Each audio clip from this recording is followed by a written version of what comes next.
Vidyakumar IS Academy Institute for your success. நேத்து நடத்தின நம்ம தமிழ் சம்பந்தமா ஏதாவது டவுட் இருக்கா அப்படின்னு பாத்தீங்கன்னா அதை பத்தி கேட்கலாம். மேக்ஸ் கேக்குறீங்க, கெமிஸ்ட்ரி கேக்குறீங்க.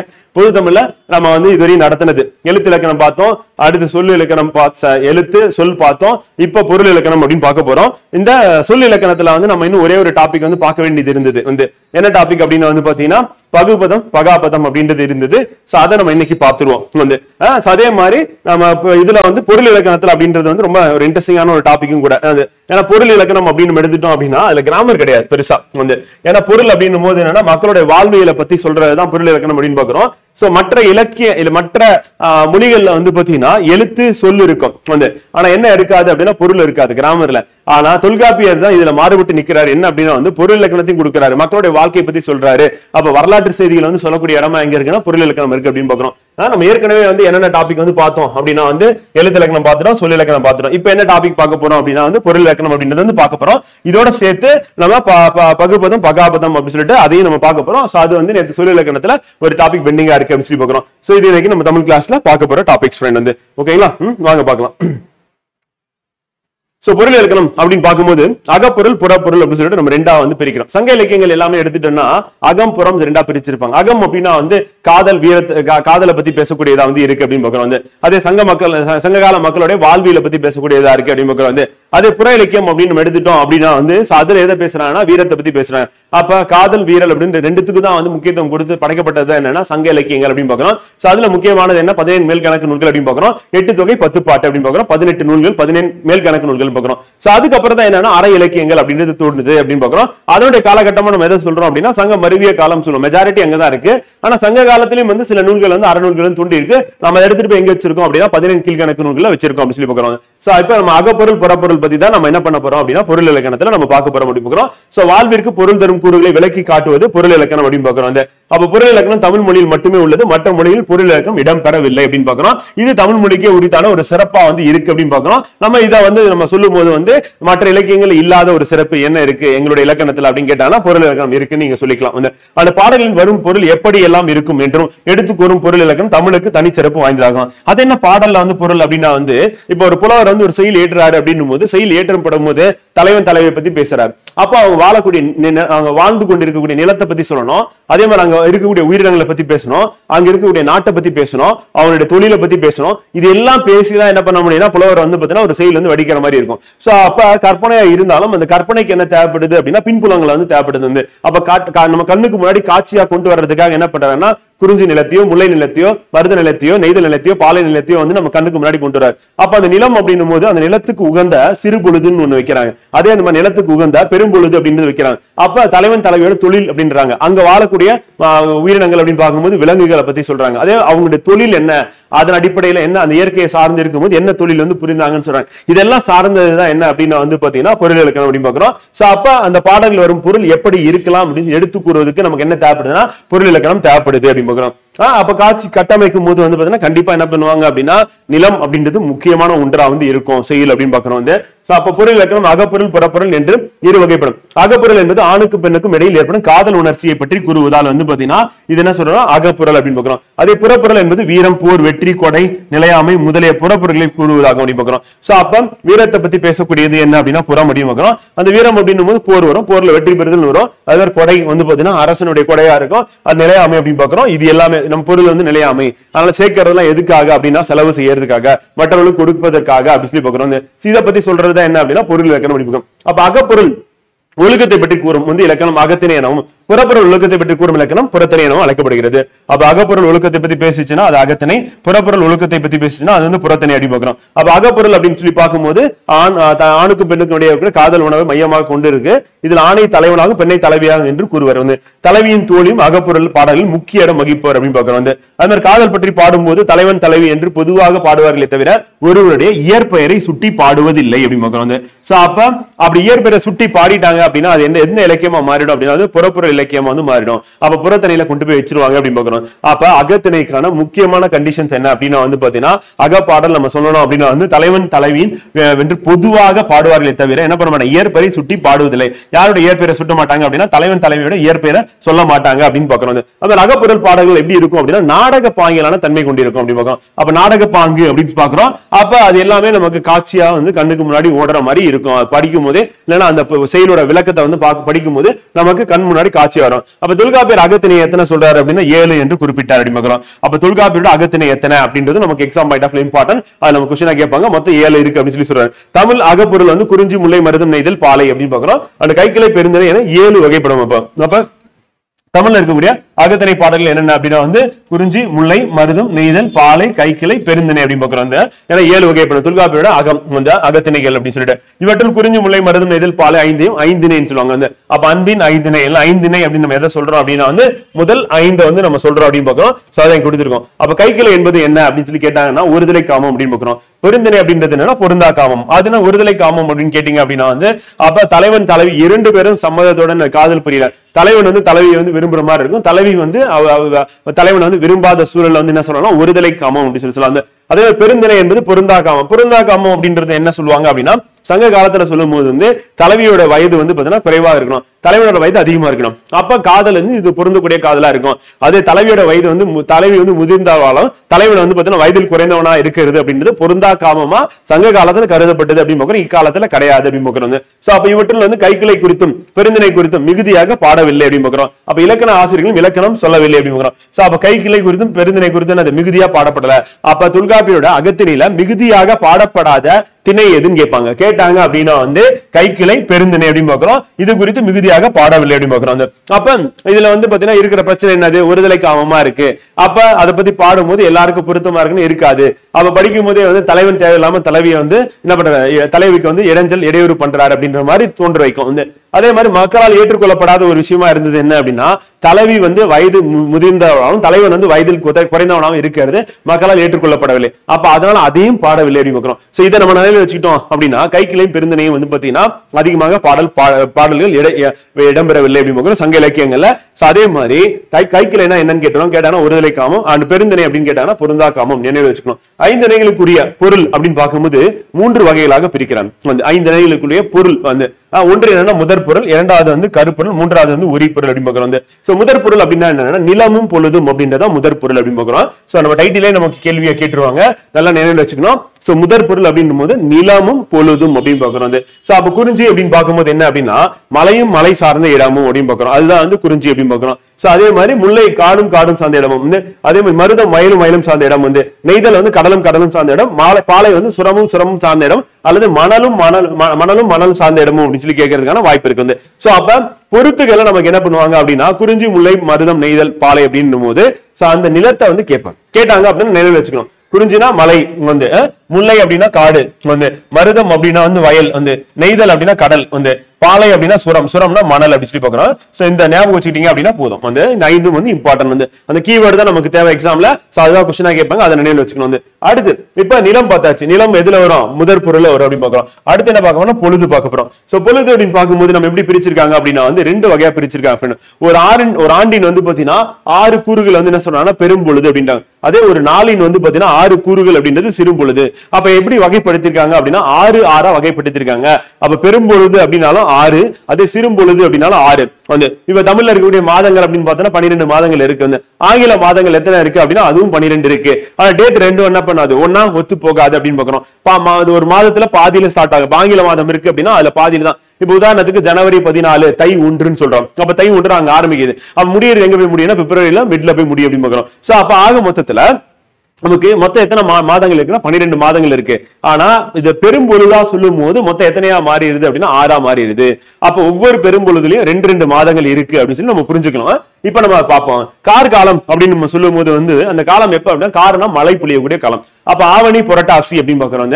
அப்ப ஆவணி புரட்டாசி கார்காலம். அப்ப கார்காலம் ஆவணி அப்படின்றது எப்ப அப்படின்னா வந்து பாத்தீங்கன்னா ஒரு ஆகஸ்ட் 15ஆம் தேதிக்கு அப்புறமா வரும் அப்படின்னு பாக்குறோம். அப்ப ஆகஸ்ட் செப்டம்பர் அக்டோபர் அந்த அப்ப மாதங்கள் அப்படின்னு பார்க்கும்போது ஆகஸ்ட்ல ஆரம்பிக்குது, செப்டம்பர்ல வந்து மிட்ல வந்து முடியும், அப்புறம் செப்டம்பர்ல வந்து புரட்டாசி ஆரம்பிக்கும், அப்புறம் அக்டோபர் மிட்ல வந்து முடியும். சோ அப்ப நம்ம ஆகஸ்ட் செப்டம்பர் அக்டோபர் அப்படின்னு இந்த காலகட்டம் நம்ம என்ன சொல்லலாம், மழை பொழியக்கூடிய காலகட்டம். அப்ப கார்காலம் அப்படின்னு நம்ம சொல்லும் போது வந்து பாத்தீங்கன்னா ஆவணி புரட்டாசி அப்படின்னு பாக்குறோம். குளிர்காலம் அப்படின்னும் போது நம்ம எதை சொல்லலாம் அப்படின்னு வந்து பாத்தீங்கன்னா ஐப்பசி கார்த்திகை அப்படின்னு பாக்குறோம். அப்ப ஐப்பசி கார்த்திகை அப்படின்னும் போது இப்ப அக்டோபர் வந்துருச்சு. இப்ப அக்டோபர் நவம்பர் டிசம்பர், அப்ப டிசம்பர் மிட்ல போய் எது முடியும் அப்படின்னா ஐப்பசி கார்த்திகை போய் முடியும், அது குளிர்காலம். அப்ப நமக்கு வந்து அக்டோபர்ல பாதியில ஆரம்பிச்சு நவம்பர் டிசம்பர் அப்படின்னும் போது அந்த காலகட்டம் என்ன சொல்லலாம் அப்படின்னா வந்து குளிர்காலம் சொல்றோம். முன்பனி காலம், பனி பொழியறது எப்ப அப்படின்னா மார்கழி மாசம், உங்களுக்கு நல்லாவே தெரியும், டிசம்பர் மிட்ல ஸ்டார்ட் ஆகும். அப்ப முன்பனி காலம் அப்படின்னும் போது மார்கழி தை வந்து, அப்ப மார்கழி வந்து டிசம்பர் மிட்ல ஸ்டார்ட் ஆகி ஜனவரி மிட்ல முடியும். தை மாதம் அப்படின்னு 1ஆம் தேதி உங்களுக்கு நல்லாவே தெரியும், பொங்கல் வந்து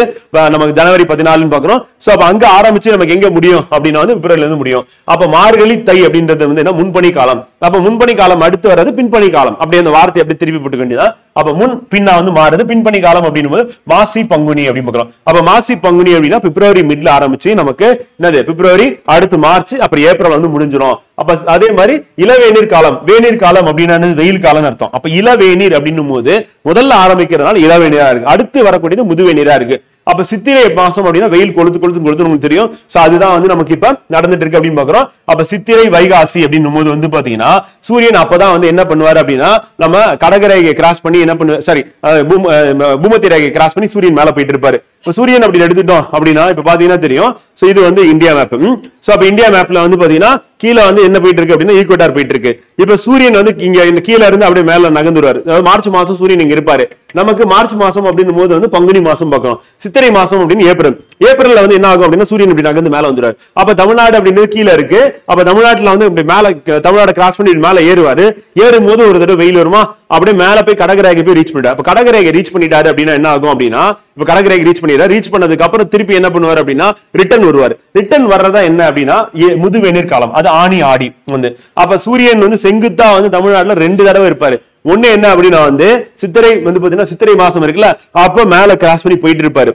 போயிட்டு ஜூன் மாசம் போயிட்டு இந்தியாவுடைய மிட்ல போய் உட்காந்துட்டு திருப்பி ரிட்டர்ன் கீழ் நோக்கி சூரியன் வந்து வருவார். அப்படி கீழ் நோக்கி வரும்போது நமக்கு எங்க வருவார் அப்படின்னா வந்து பாத்தீங்கன்னா அதுதான் ஆனி ஆடி. குறிப்பா சொல்லணும்னா ஆடி மாசம். அப்ப ஆடி மாசம் நல்ல காத்தடிக்கும், வெயில் இருக்கும், பிளஸ் மழையும் ஆல்ரெடி ஸ்டார்ட் ஆகி நம்ம இந்தியால மழை பொழிய ஆரம்பிச்சிடும். அப்ப ரிட்டர்ன் வர டைம் அப்படி சொல்லி பாக்குறோம். சோ இப்ப இதை நம்ம ஞாபகம் வச்சுக்கிறதுக்கு எப்படி ஞாபகம் வச்சுக்கலாம் அப்படின்னா ஆவணி அப்படின்றது என்ன சொல்லலாம் அப்படின்னா வந்து ஆகஸ்ட் மாதம் மிட்ல ஆரம்பிக்குது அப்படின்ற மாதிரி முடிவு பண்ணிக்கலாம். ஆடி அப்படின்றது ஆகஸ்ட் மிட்ல வந்து முடியுதுன்னு முடிவு பண்ணிக்கலாம். சோ அப்ப நம்ம சொல்லும் போது கார்காலம், மழை காலம் அப்படின்னா நமக்கு இந்தியால மான்சூன் அப்படின்றது ஜூலைல ஸ்டார்ட் ஆயிடும், ஜூன்ல ஸ்டார்ட் ஆயிடும். ஜூன், ஜூலை, ஆகஸ்ட் அப்படின்னு இந்த காலகட்டம். தமிழ்நாடு பொறுத்தவரையும் வந்து பாத்தீங்கன்னா மழைப்பொழிவு அப்படின்றது சவுத் வெஸ்ட் மான்சூன்ல நமக்கு தென்மேற்கு பருவக்காற்றுல பெருசா இருக்காதுன்னு பாக்குறோம். இதெல்லாம் நம்ம மைண்ட்ல வச்சுக்கும் போது இதை ஈஸியா ஞாபகம் வச்சுக்கலாம். இதையும் நமக்கு என்ன பண்ணுவாங்கன்னா மேட்ச் த ஃபாலோயிங்ல கேட்பாங்க.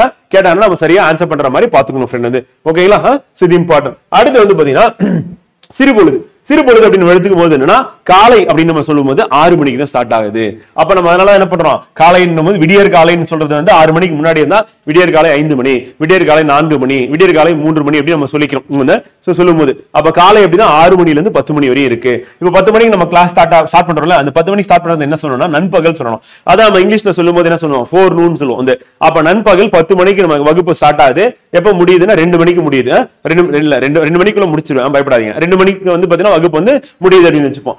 ஏற்பாடு அப்படின்னு நம்ம சொல்லும் போது வந்து என்ன சொல்லணும் அப்படின்னா பிற்பகல் 2 மணில இருந்து 6 மணி வரையும். அப்ப மாலை அப்படின்றது இங்க இருக்குன்னா 6 மணிக்கு ஸ்டார்ட் ஆகும். அதான் நம்ம இரவு 10 மணி வரையும் நம்ம சொல்லுவோம் வந்து.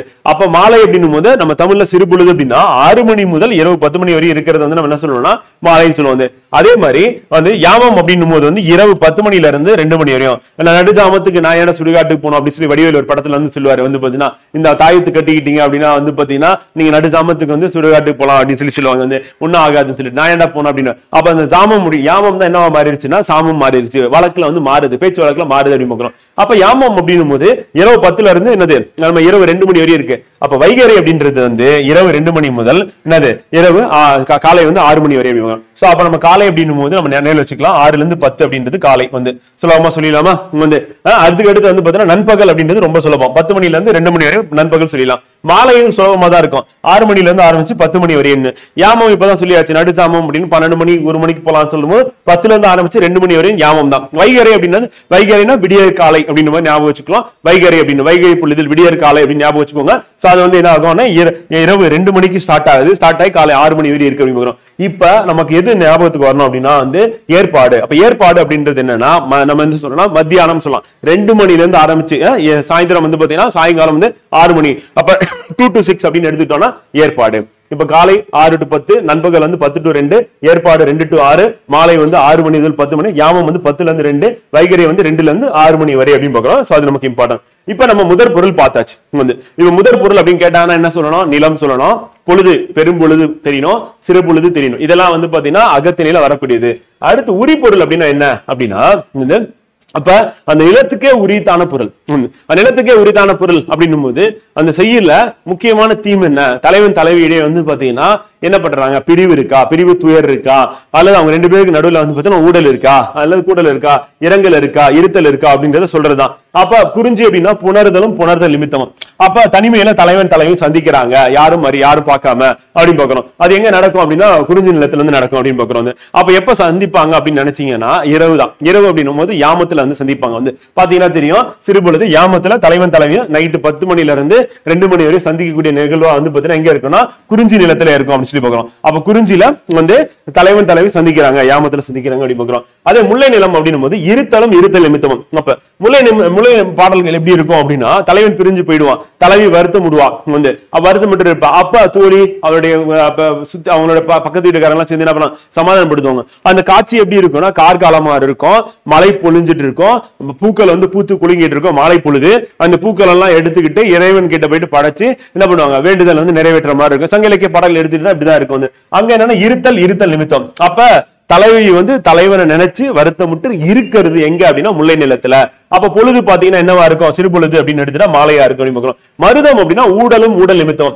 இங்க வந்து பரத்தியர் ஒழுக்கம் அப்படின்னு இருக்கும். தலைவன் என்ன பண்ணுவான், தலைவிக்கு தெரியாம இந்த பரத்தியர் வீட்டுக்கு போறது, போயிட்டு திருப்பி வந்து காலையில வந்து கதவை தட்டி நிக்கிறது வந்து. அப்ப தலைவி கதவை திறக்காம இருக்கிறது. அப்ப தலைவன் வந்து கெஞ்சுவான், கெஞ்சி தயவு செஞ்சு இந்த ஒரு வாட்டி மன்னிச்சிரு அப்படின்னு சொல்லிட்டு கெஞ்சி அதுக்கப்புறம் கதவை திறந்து விட்டு இப்ப காலில் விழுந்து சரண்டர் ஆகிறது அப்படின்றது இருக்கும். அப்ப 2 பேருக்கு நடுவில் இருக்கக்கூடிய சண்டை, அந்த சண்டைக்கு அப்புறம் ஒரு சமாதானம் அப்படின்றது என்னன்னா ஊடல் அப்படின்னு பாக்குறோம். நம்ம கடைசி திருக்குறளா வந்து 1330 குறளா வந்து பார்த்தோம்னா நகரத்துல முடியும்னு சொல்லிட்டு, அது எந்த நிலத்துக்கான உரித்தான குறளா வந்து இருக்கு அப்படின்னா வந்து மருத நிலத்துக்கு உரித்தான குறள். மருத நிலம் அப்படின்னும் போது வேளாண்மை அப்படின்னும் போது விடியற் காலையில எழுந்திருச்சு விவசாயிகள் வந்து வேளாண்மை தொழில் வந்து பண்ணுவாங்க. இப்ப தலைவன் தலைவிக்கு நடக்கக்கூடிய அந்த ஊடலும் யாருக்குமே தெரியாம நைஸா தலைவன் என்ன பண்ணுவான், வீட்டுக்கு வந்து கதவை தட்டிட்டு இருப்பான். யாருக்கா தெரிஞ்சிட போது நான் நேற்று இரவு வந்து பாத்தீங்கன்னா நான் வீட்டுல இல்ல, இந்த மாதிரி பரத்தியர் வீட்டுக்கு போயிருந்தேன் அப்படின்னு தெரிஞ்சிடக்கூடாதுன்னு சொல்லிட்டு விடிய காலையில வந்து கதவை தட்டி நிற்பான். தலைவி வந்து திறக்க மாட்டேன்னு சொல்லிட்டு தலைவனை வந்து பாத்தீங்கன்னா கோபித்துக் கொள்வாங்க. அதுக்கப்புறம் சமாதானப்படுத்தி தலைவன் வந்து தலைவிடம் சேர்ற மாதிரி ஒரு நிகழ்வு வந்து காட்சி அமைச்சிருப்பாங்க, கட்டமைப்பு வச்சிருப்பாங்க. இதெல்லாம் சங்க இலக்கியங்கள்ல நம்ம அகத்திணையில வரக்கூடிய பாடல்களா இது வந்து இருக்கு அப்படின்னு பார்க்கிறோம். நெய்தல் அப்படின்னு பார்க்கும்போது இரங்கலும் இரங்கல் நிமித்தம் வந்து அது என்ன அப்படின்னா வந்து ஏற்பாடு. ஏற்பாடு அப்படின்னும் போது என்னன்னா, இப்ப மாலை நம்ம மத்தியானம் சொல்லலாம், அந்த மீன் பிடிக்க வந்து மீனவர்கள் போறது அப்படின்னு சொல்லலாம். வந்து பாத்தீங்கன்னா மீன் பிடிச்சிட்டு கடற்கரைக்கு வந்து சேரக்கூடிய நேரம் அப்படின்னு சொல்லும்போது ஏற்பாடு அப்படின்னு சொல்லலாம். அப்ப கடற்கரையில மாலை நேரத்துல வந்து பாத்தீங்கன்னா அவங்க ஒரு 6 மணிக்குள்ள வந்து, அதாவது சன் செட் ஆகிறதுக்குள்ள வந்து சேர்ந்துருவாங்க. வந்து அப்ப விடியற் காலை இல்லைன்னா மிட் நைட்ல வந்து கிளம்பி போறாங்க. ஏன்னா அப்பதான் நமக்கு வந்து லேண்ட் பிரீஸ் இருக்கும். அப்ப நிலக்காற்று கடலை நோக்கி வீசும். அப்ப சுலபமா என்ன பண்ணா கடலுக்குள்ள போயிடலாம். போயிட்டு திருப்பி என்ன பண்ணா மத்தியானத்துக்கு மேல என்ன பண்ணுவோம்னா திரும்பி என்ன காற்று வீசும் அப்படின்னா வந்து அதாவது இரவு நேரத்துல வந்து பாத்தீங்கன்னா நிலக்காற்று வந்து வீசும். அதே வந்து பகல் நேரத்துல வந்து பாத்தீங்கன்னா கடல் காற்று வீசும். அப்ப கடல் காற்று கடல்ல இருந்து நிலத்து நோக்கி வீசும். அதை பயன்படுத்திட்டு வருவாங்க அப்படின்ற மாதிரி நம்ம நெல்ல வச்சுக்கலாம். ஏற்பாடு சொல்லி பார்க்கணும். பாலை அப்படின்னா பிரிதலும் பிரிதல் நிமித்தம் வந்து என்னன்னா நண்பகல் எப்படி இருக்கும், பயங்கர வெயிலா இருக்கும் அப்படின்னு பார்க்கணும். இப்ப 10 மணிக்கு ஆரம்பிச்சு 2 மணி வரையும் சொல்லவே வேண்டியதில்லை. இந்த டைம்ல வெளியே போகாதீங்க, நீங்க எங்க இருக்கீங்களோ அந்த இடத்துல இருந்துட்டு ஆன்லைன் கிளாஸ் அட்டன் பண்ணீங்கன்னா நல்லது. ஏன்னா டைரக்டா வந்து வெயில் வந்து நம்ம வந்து மீட் பண்றது அப்படின்னு நல்லதுக்கு இல்லை. இந்த மாதங்கள்ல அது சித்திரையிலும் வைகாசிலையும் வந்து பாத்தீங்கன்னா வெயில் கடுமையா இருக்கு அப்படின்னு சொல்லி பாக்குறோம். வந்து அதனால பள்ளி கல்லூரிக்கெல்லாம் வந்து விடுமுறை விட்டுறாங்க அப்படின்னு பாக்குறோம். ஓகே, சோ இப்ப நம்ம இந்த சிறு பொழுது என்ன பண்ணிடலாம், இந்த நிலத்தோட சேர்ந்த மாதிரி நம்ம படிச்சு புரிஞ்சு வச்சுட்டோம் அப்படின்னா நம்ம மறக்காது. ஏன்னா சிறு பொழுது நமக்கு கேள்வியா கேட்பாங்க, அது இம்பார்ட்டன்ட் அப்படின்னு பாக்குறோம். சோ அப்ப உரிபொருள் அப்படின்னு பார்க்கும்போது வந்து பாத்தீங்கன்னா குறிஞ்சினா புணர்தல் நிமித்தம்.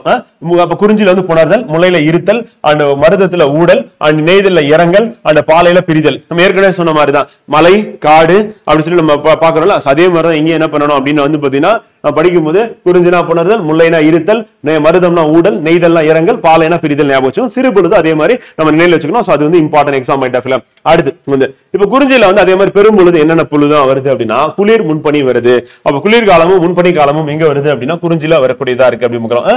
முல்லைனா கார்காலம் வந்து நமக்கு நான் எது வந்து கண்டிப்பா கேட்பாங்கன்னு சொல்றேன், அதை மட்டும் அப்படின்னா இந்த முல்லை நிலத்துக்கு உரித்தானது என்ன அப்படின்னு சொல்லி கேட்பாங்க. கேட்டாங்க அப்படின்னா கண்டிப்பா வந்து கார்காலமா இருக்கும் அப்படின்னு. பாலை நிலம் அப்படின்னு பார்க்கும்போது வெயில் காலம் சித்திரை வைகாசி ஆணி ஆடி அப்படின்னு பாக்குறோம். அப்ப இளவேனில் முதுவேனில் அப்படின்னு வந்துடும். பின்பனி காலம் அப்படின்னும் போது வந்து மார்கழி தை மாசி பங்குனி. அப்ப மாசி பங்குனி தான் வந்து பின்பனி காலம். அப்ப மாசி பங்குனி அப்படின்னு பார்க்கும்போது பிப்ரவரியில இருந்து ஆரம்பிச்சு நமக்கு ஜூன் மாசம் வரையும் என்ன போகும் அப்படின்னா வந்து இந்த பீரியட் அப்படின்னு பாக்குறோம். சோ அப்ப கிட்டத்தட்ட ஒரு 6 மாதம் அப்படின்னு பார்க்கும்போது ஜூலை ஈவன் வந்து ஆகஸ்ட் வரையும் வந்துடும். சோ அப்ப நமக்கு வந்து பிப்ரவரி மிட்ல ஆரம்பிச்சு ஆகஸ்ட் வரையும் வரக்கூடியதா என்ன அப்படின்னா பின்பனி இளவேனில் முதுவேனில் பாலை நிலம் என்னது மணலும் சார்ந்த இடம் வறண்ட நிலமா இருக்கும், பயங்கர வெயில் அதிகமா இருக்கும் அப்படின்னு சொல்லி பாக்குறோம். சோ அப்ப நமக்கு எக்ஸாம்ல கொஸ்டினா கேட்கறது குறிஞ்சி கேட்கறாங்க, முல்லை கேட்கறாங்க, பாலை கேட்கறாங்க. இந்த மூன்றுக்கும் பெரும்பொழுது நம்ம ஞாபகம் வச்சுக்கணும் அப்படின்னு பாக்குறோம். வந்து காரணம் என்ன அப்படின்னா வந்து பாத்தீங்கன்னா இந்த ரெண்டுமே என்ன அப்படின்னா ஃபுல்லாவே வந்துருது, வந்து எல்லா பொழுதுமே வந்துருது வந்து. சோ அப்ப மருதம் நெய்தல் அப்படின்னும் போது வந்து அங்க பெரும்பொழுதுன்னு சொல்லி கேட்கணும்னா இருக்கிற பெரும்பொழுது 6மே வந்துருது வந்து. சோ அதனால அதுல கொஸ்டின் வந்து கேட்கறதுக்கு வேலை இல்லை. ஆனா திரையும் பொழுது அப்படின்னு பெரும்பொழுது அப்படின்னு பார்க்கும்போது குறிஞ்சிக்கு வந்து என்ன பொழுது அப்படின்னு கேட்டோம்னா குளிர்காலமும் முன்பனி காலமும் அப்படின்னு பாக்குறோம். அப்ப குளிர் முன்பனி அப்படின்னு பாக்கலாம். அதே மாதிரி முல்லை அப்படின்னும் போது வந்து கார்காலம் அப்படின்னு ஞாபகம் வச்சுக்கணும். அது பாலை அப்படின்னா பின்பனி இளவேனில் முதுவேனில் அப்படின்னு நமக்கு இம்பார்ட்டன்ட் அப்படின்னு பாக்குறோம். அவ்வளவுதான். அடுத்து இப்ப நம்ம என்ன பார்த்தோம், முதற் பொருள் பார்த்தாச்சு. முதற் பொருள் அப்படின்னும் போது நமக்கு நல்லா ஞாபகம் வச்சுக்கணும். டைட்டிலே நம்ம கொஸ்டினா கேட்டுருவாங்க. நிலமும் பொழுதும் அப்படின்னா சிறு பொழுது பெரும்பொழுது அப்படின்னு பார்த்தாச்சு. அடுத்து வந்து பாத்தீங்கன்னா என்னன்னா உரிபொருள் பார்த்தாச்சு. என்னதே குறிஞ்சி புணர்தல் முல்லை இருத்தல் அது மாதிரி உரிபொருள் பார்த்தாச்சு. அந்த உரிபொருள் அப்படின்றது வந்து நமக்கு exam point of view important. அடுத்து வந்து பாத்தீங்கன்னா நம்ம என்ன பார்க்க போறோம் அப்படின்னா வந்து கருப்பொருள் பார்க்கணும். இப்ப கருப்பொருள் அப்படின்றது இதுலயும் நமக்கு தேர்வுல அடிக்கடி கேள்வி வந்து கேட்டுட்டே இருக்காங்க. முக்கியமானது என்னென்ன அப்படின்னு நான் சொல்றேன், அது மொத்தமாவும் என்ன அப்படின்றது பார்த்துரும். இப்ப கருப்பொருள் தெய்வம் அப்படின்னு எடுத்துட்டா வந்து முருகன் அப்படின்றது வந்து குறிஞ்சி நில மக்களுக்கான தெய்வமா இருக்கு. அதே மாதிரி முல்லை நிலத்துக்கு திருமாலும், அதே மாதிரி மருத நிலத்துக்கு இந்திரனும், நெய்தல் நிலத்துக்கு வருணனும், அந்த பாலை நிலத்துக்கு கொட்டரை அப்படின்னு பாக்குறோம். அப்ப குறிஞ்சி வந்து முருகன், திருமால் வந்து பாத்தீங்கன்னா முல்லை, இந்திரன், வருணன், கொட்டரை அப்படின்னு பாக்குறோம். இம்பார்ட்டன். மக்கள் அப்படின்னு பார்க்கும்போது இங்க யார் இருக்காங்கன்னா வெப்பன், குறவர், குரத்தியர் அப்படின்னு ரொம்ப ஃபேமஸ் ஆனது. அப்புறம் ஆயர், ஆட்சியர் வந்து, உழவர், உலத்தியர் வந்து, மருதம் வந்து, நெய்தல் வந்து பாத்தீங்கன்னா பரதன், பரத்தியர் வந்து, பாலை வந்து பாத்தீங்கன்னா எயினர், எயிட்ரி அப்படின்னு பாக்குறோம் வந்து. சோ அப்ப தெய்வமும் மக்களும் வந்து நமக்கு முக்கியம். இது நமக்கு தேர்வுல கண்டிப்பா கேட்பாங்க அப்படின்னு பாக்குறோம் வந்து. சரி, உணவு மலைநெல், திணை வந்து தேன் கூட சொல்லலாம். அது முல்லையில வந்து வரகு, சாமை, மருதம்ல சென்னல், வெண்ணெல் வந்து உழவு தொழில்னால, நெய்தெல்லாம் என்னது கடலுக்கு போறது. அப்ப மீன் உப்புக்கு பெற்ற பொருள் அப்படின்னு பாக்குறோம். அது மாதிரி பாலை வந்து சூறையாடல் வரும் பொருள் அப்படின்னு பாக்குறோம். அங்க வேளாண்மை கிடையாது, வேற எந்த தொழிலும் கிடையாது. அப்ப சூறையாடலால் வரக்கூடிய பொருள் தான் இருக்கும். விலங்கு இங்க புலி, கரடி, சிங்கம், இங்க முயல், மான், புலி, எருமை, நீர்நாய் வந்து மருதம். அந்த நெய்தல் வந்து முதலை, சுறா, பாலையில வந்து வலியிலிருந்து யானை வந்து. பூ அப்படின்னு பார்க்கும்போது வந்து குறிஞ்சியில அப்படின்னு பாத்தீங்கன்னா குறிஞ்சி பூ, காந்தல் பூ அப்படின்னு பாக்குறோம். ரெண்டுமே இம்பார்ட்டன்ட் வந்து. அதுக்கு அடுத்து முல்லையில வந்து பாத்தீங்கன்னா முல்லை தான் வந்து. அது மருதத்துல வந்து செங்கழுநீர், தாமரை வந்து. நெய்தல் அப்படின்னும் போது நெய்தல் பூ இருக்கு, தாழை பூ இருக்கு. அதே மாதிரி பாலையில வந்து குறவும், பாதிரி அப்படின்னு பாக்குறோம். சோ பூ வந்து நம்ம கேட்கறதுக்கான வாய்ப்பு இருக்கு. தெய்வம், மக்கள், அதுக்கு அடுத்து வந்து பூ கேட்கலாம் வந்து. சோ அது நமக்கு இம்பார்ட்டன்ட் வந்து. மரம் வந்து முல்லையில அகில், வேங்கை, குறிஞ்சியில வந்து அகில், வேங்கை, முல்லையில கொன்றை, காயா வந்து, மருதத்துல வந்து காஞ்சி, மருதம் வந்து, நெய்தல்ல புன்னை, ஞாழல் வந்து, பாலையில வந்து பாத்தீங்கன்னா இலுப்பை, பாவை அப்படின்னு பாக்குறோம் வந்து. சோ இதுல நமக்கு முக்கியமானது என்ன அப்படின்னா வந்து இந்த கொன்றை மரம் அப்படின்றது நமக்கு முக்கியமானது. அதே மாதிரி காஞ்சி, மருதம் அப்படின்றது மருத நிலத்துல முக்கியமானது. புன்னை அப்படின்றது வந்து பாத்தீங்கன்னா நெய்தல் நிலத்துல முக்கியமானது. இதை வச்சு நம்ம என்ன பண்ணலாம், எக்ஸாம்ல கொஸ்டின் கேட்கும்போது நம்ம ஆன்சர் பண்ணிடலாம். ஏன்னா சங்க இலக்கிய பாடல்கள்ல இந்த மரங்கள் வந்து அதிக அளவில் இடம்பெறும் அப்படின்னு பாக்குறாங்க. அதுக்கு அடுத்து பறவை அப்படின்னு பார்க்கும்போது மயில், கிளி அப்படின்றது முல்லை நிலத்திலையும் குறிஞ்சி நிலத்திலையும், முல்லை நிலத்துல காட்டுக்கோழி, மயில், நாரை, நீர்கோழி, அன்னம் அப்படின்றது மருத நிலையத்துல. அதே அன்னம் அப்படின்றது வந்து பாத்தீங்கன்னா மருத நிலையத்துல பாடல்கள் இடம்பெறக்கூடியதா இருக்கு அப்படின்னு பாக்குறோம் வந்து. சோ கடற்காகம் அப்படின்றது நெய்தல்ல, புறா பருந்து வந்து பாலையில இருக்கு.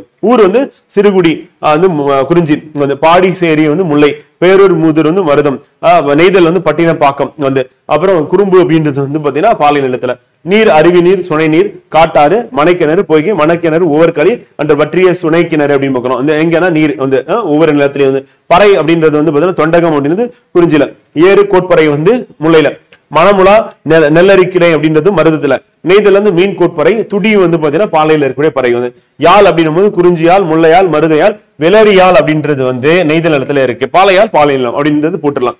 பண் வந்து குறிஞ்சிப்பன், முல்லைப்பன், மருதப்பன். இங்க வந்து செவ்வழிப்பன் அப்படின்றது நெய்தலையும், பஞ்சுரப்பன் அப்படின்றது வந்து பாலையிலையும் இருக்கு அப்படின்னு பாக்குறோம். இதை வச்சு நமக்கு என்ன பண்ணுவாங்கன்னா இந்த ஏதாவது ஒண்ணு விட்டுட்டு இதுல இருக்க 4 அந்த 2 எடுத்துப்பாங்க. இதுல ஏதாவது 3ல 2 எடுத்து போட்டு நம்ம கேள்வி கேட்பாங்க குறிஞ்சி முல்லை மருதத்துல. தொழில் வந்து பாத்தீங்கன்னா தேன் எடுத்தல் கிழங்கு எடுத்தல் இது இம்பார்ட்டன்ட் வந்து. ஏறு தழுவுதல் நிறைமைத்தல் வந்து இம்பார்ட்டன்ட் வந்து. நெல் அரித்தல் களை பறித்தல் அப்படின்றது மருதத்துல. மீன் பிடித்தல் உப்பு விளைத்தல் அப்படின்னா நெய்தத்துல. வழிப்பறி நிறை கவர்தல் அப்படின்றது பாலையில் அப்படின்னு பார்க்கிறோம். சோ அப்ப நமக்கு எக்ஸாம் பாயிண்ட் ஆஃப்ல எது கேட்பாங்க அப்படின்னு கேட்டீங்கன்னா, ஒண்ணு வந்து தெய்வம், 2வது மக்கள் வந்து, 3வது பூ கேட்பாங்க, 4வது மரம் கேட்பாங்க, 5வது பறவை அப்படின்னு பார்க்கும்போது இந்த அன்னம் அப்படின்றது கேட்கறதுக்கான வாய்ப்பு இருக்குது. அதே மாதிரி பட்டினம் பாக்கம் அப்படின்னு எந்த நிலத்துல இருக்கு அப்படின்னு சொல்லி கேட்பாங்க. பேரூர் மூதூர் அப்படின்றது கேட்கறதுக்கான வாய்ப்பு இருக்கு. அதனால ஊர் வந்து இம்பார்ட்டன்ட், பறவை இம்பார்ட்டன்ட் வந்து. அதுக்கு அடுத்து வந்து பாத்தீங்கன்னா நமக்கு முக்கியமானது அப்படின்னு சொல்லி பார்க்கும்போது யாழ் வந்து கேட்பாங்க. அதுக்கப்புறம் தொழில் வந்து கேட்பாங்க. சோ இது எல்லாமே முக்கியமான ஃப்ரெண்ட். இதெல்லாம் மார்க் பண்ணிருக்கணும். அதை நல்லா ரிவைஸ் பண்ணிக்கோங்க. ஒரு தடவை ஃபுல்லா படிச்சிட்டீங்கன்னா கரெக்டா இருக்கும் வந்து. இது நமக்கு பெரும்பாலும் மேட்ச் த ஃபாலோயிங் பொறுத்துக்கு அடிப்படையில் கேட்கறதுக்கான வாய்ப்பு இருக்கு அப்படின்னு பார்க்கணும் வந்து. சோ அகப்பொருள் அப்படின்னு எடுத்துட்டோம்னா அவ்வளவுதான் ஃப்ரெண்ட் வந்து. மொத்தமாக முடிஞ்சிச்சு. சோ முதற் பொருள், உரிபொருள் வந்து கருப்பொருள் அப்படின்னு பார்க்கிறோம். சோ முதற் பொருள் பார்த்தாச்சு, உரிபொருள் பார்த்தாச்சு, கருப்பொருள் அப்படின்னு பார்த்தாச்சு. அடுத்து புறப்பொருள் அப்படின்னு பார்க்கும்போது புறம் பற்றிய நெறிகளை கூறுவது புறத்தனை. தொல்காப்பியர் புறத்தனைகள் மொத்தம் எத்தனைன்னு சொல்றாருன்னு 7ன்னு சொல்றாரு. சோ அப்ப அவையாவன வெச்சி வஞ்சி உளிஞ்சை தும்பை வாகை காஞ்சி பாடான் அப்படின்னு சொல்லி பார்க்கிறோம். சோ அப்ப வெச்சி வஞ்சி உளிஞ்சை தும்பை வாகை காஞ்சி பாடான் வந்து. அப்ப தொல்காப்பியர் சொல்லக்கூடிய இந்த 7 புறத்தனைகள் என்னென்ன அப்படின்றதுக்கு நம்ம எக்ஸாம் பாயிண்ட் ஆஃப்ல கொஸ்டினா கேட்கறது வாய்ப்பு இருக்கு. சோ அது வந்து நம்ம பாத்துக்கணும். புறப்பொருள் வெண்பாமாலை என்னும் நூல் வந்து புறத்தனைகளை 12ஆக வகைப்படுத்தியுள்ளது. சோ அப்ப தொல்காப்பியர் சொல்லும் போது அகத்திணை 7 புறத்திணை 7ன்னு சொல்லிடுறாரு வந்து. ஆனா புறப்பொருள் வெண்பாமாலை அப்படின்றது வந்து பாத்தீங்கன்னா எத்தனையா வகைப்படுத்திருக்குன்னா 12ஆ வகைப்படுத்திருக்கு. எது அப்படின்னா வந்து பாத்தீங்கன்னா புறத்திணைகளை. சோ அப்ப அதுல என்னென்ன இருக்கு அப்படின்னா வெச்சி கரந்தை வஞ்சி காஞ்சி நொச்சி உளிஞ்சை தும்பை வாகை பாடான் பொதுவியல் கைக்கிளை பெருந்திணை அப்படின்னு பார்க்கிறோம். திரை நுட்கூறு தான் நம்ம என்ன சொல்லுவோம், துறைன்னு சொல்லுவோம் வந்து. சோ இப்ப தொல்காப்பியருக்கும் இதுக்கும் என்ன வித்தியாசம் அப்படின்றத நம்ம அதான் நம்ம நோட் பண்ணணும். அங்க 7 இருக்கு, அந்த 7ஐயும் நம்ம வந்து மனப்பாடம் பண்ணிடணும். சோ இப்ப இங்க அடிஷனலா என்ன பண்றாருன்னா ஒரு 5 இருக்கு அப்படின்னு பாக்குறோம். சோ வெச்சி அப்படின்றது 2த்துக்கும் பொதுவா இருக்கு அப்படின்னு சொல்லி பாக்குறோம். சோ வஞ்சி அப்படின்றது 2த்துக்கும் பொதுவா தான் இருக்கு வந்து. ஆனா இதுல அடிஷனலா என்ன கரந்தை அப்படின்றது இருக்கு. அப்ப கரந்தை அப்படின்றது எக்ஸ்ட்ராவா இருக்குன்னு பாக்குறோம் வந்து. சோ அதே மாதிரி உளிஞ்சை அப்படின்றது வந்து 2த்துக்கும் பொதுவா இருக்கு. இங்க அடிஷனலா என்ன இருக்கு அப்படின்னா வந்து பாத்தீங்கன்னா வஞ்சிக்கு அடுத்து காஞ்சி அப்படின்னு இருக்கு. அதே மாதிரி அங்க என்ன இல்ல நொச்சி இல்ல, நொச்சி இங்க இருக்கு வந்து பாத்தீங்கன்னா. அடுத்து தும்பை 2த்துக்கும் பொதுவா இருக்கு, வாகை 2த்துலயும் பொதுவா இருக்கு அப்படின்னு சொல்லி பாக்குறோம். சோ காஞ்சி இருக்கு. சாரி,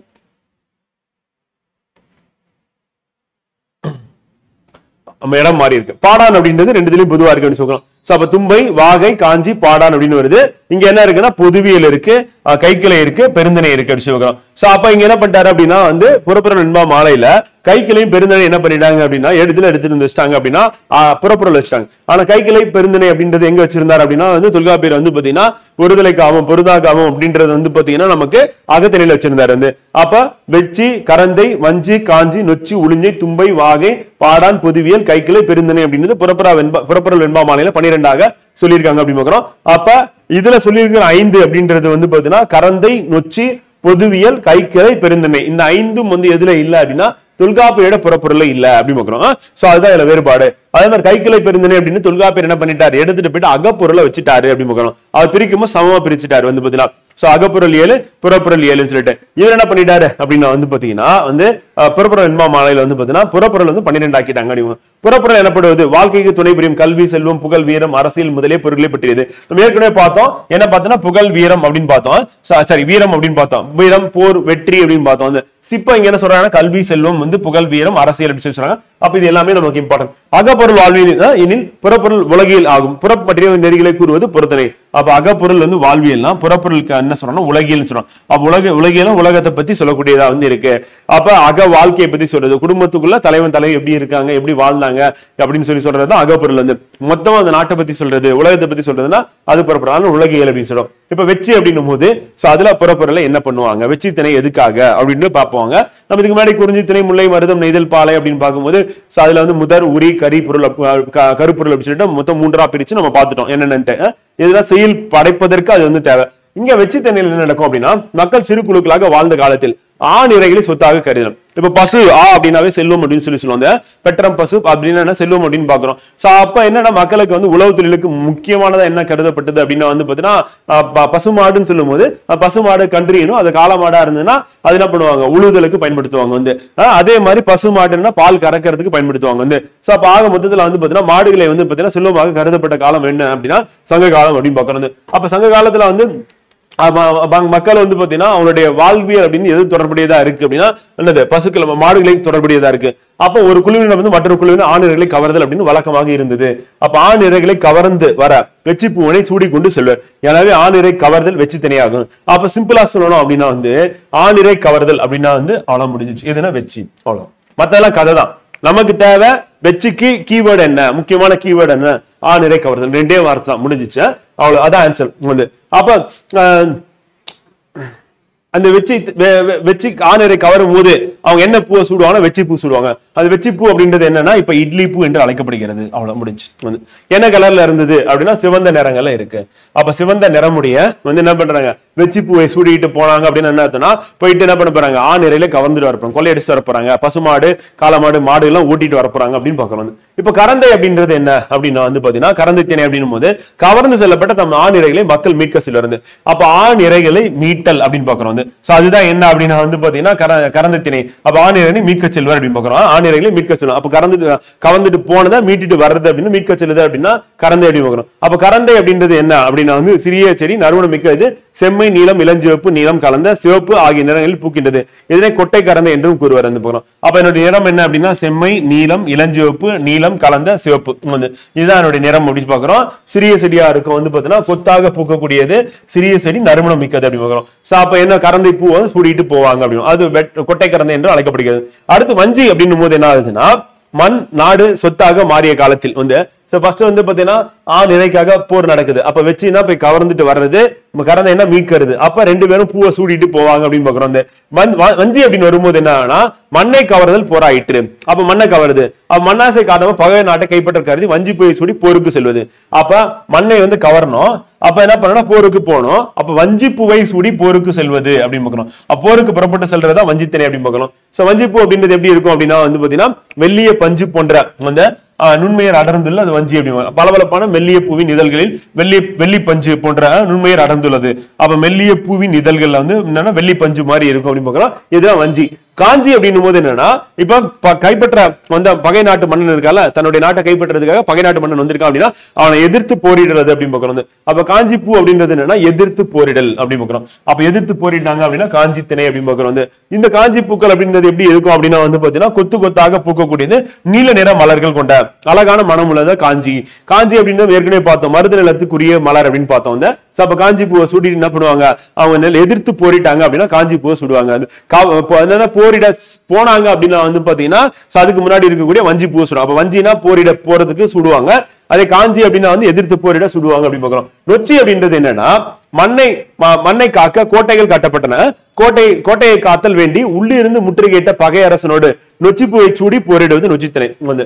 அப்ப மருத நிலத்துக்குரிய நொச்சி அப்படின்றது வந்து பாத்தீங்கன்னா கொத்து கொத்தான நீல நிற பூக்கள் கொண்டு இதில் மணி நொச்சி, கரு நொச்சி, மலை நொச்சி, வெண்ணொச்சி என பல வகையெல்லாம் இருக்கு. அப்ப மருத நிலத்துக்குரியதாகவும் இருக்கு வந்து இது எப்படி இருக்கு அப்படின்னா நீல நிற பூக்களா இருக்கு, கொத்து கொத்தாக பூக்கக்கூடியதாக இருக்கு அப்படின்னு ஏற்கனவே பார்த்தோம். காஞ்சியும் அதே மாதிரிதான் சொல்றோம், அது வந்து மனமுள்ளதா வீசக்கூடியதா வந்து இருக்கு அப்படின்னு பாக்குறோம்.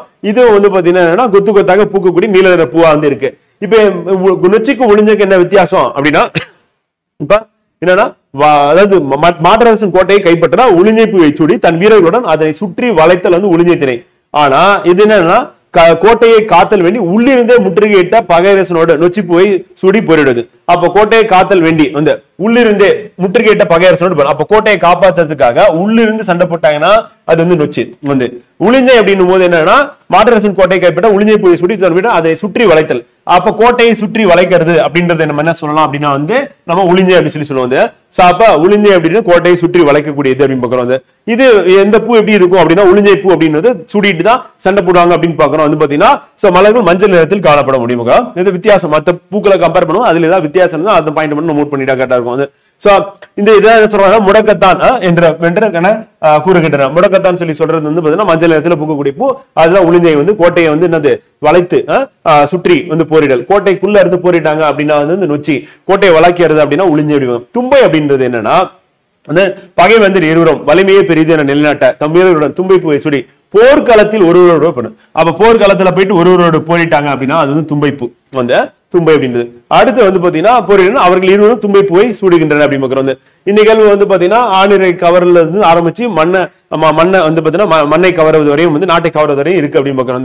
இது எப்படி இருக்கும் அப்படின்னா தூய வெண்ணிற மலர்களை கொண்டதுதான் தும்பை அப்படின்னு பாக்குறோம். வாகை அப்படின்றது போரில வெற்றி பெற்ற மன்னன் என்னது சூடும் பூ வந்து அப்ப வாகைப்பூ சூடி மகிழ்வது. அப்ப போர்ல வெற்றி பெறக்கூடிய மன்னன் வந்து சூடுவது வந்து வாகைப்பூ. அது வந்து வாகைத்திணை வாகை என்றால் வெற்றி தான் அப்படின்னு மங்கிய வெண்ணிறம் நறுமணம் கொண்ட கொத்து கொத்தாக மலரும் வாகைப்பூ அப்படின்னு பாக்குறோம். மங்கிய வெண்ணிறம் நறுமணம் கொண்ட வந்து பாத்தீங்கன்னா மங்கியதா இருக்கும் வெண்ணிறம் கொண்டதா இருக்கும் அப்படின்னு பாடான் திணை அப்படின்றது பாடுவதற்கு தகுதியுடைய ஒரு ஆளுமையாரின் கல்வி வீரம் செல்வம் புகழ் கருணை முதலியவற்றை போற்றி பாடுவது.